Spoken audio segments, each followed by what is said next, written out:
Acara ini disponsori oleh Pemirsa kasus COVID-19 Bali ring tanggal 6 Juni keuningin durung degdeg. Risampun rahina sedurung nyane munggo ring petang talian diri, nah makin nincap dados seket talian diri.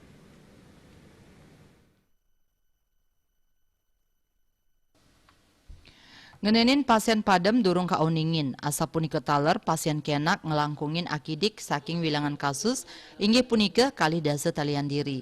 Anut saking data Satgas Penanganan COVID-19 Bali, pawawan kasus wenten 15 diri.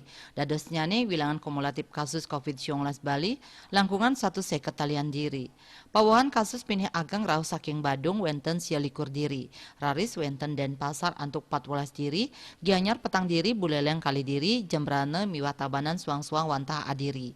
Asa punika taler Bangli Klungkung miwah Karangasem nenten wenten pawawan kasus. Ngenenin pasien kenak wenten kali likur diri. Denpasar pinih akeh nguningayang pasien kenak antuk 12 diri. Raris wenten Gianyar wenten 5 diri, Karangasem kali diri, Badung miwah Buleleng suang-suang wantah adiri.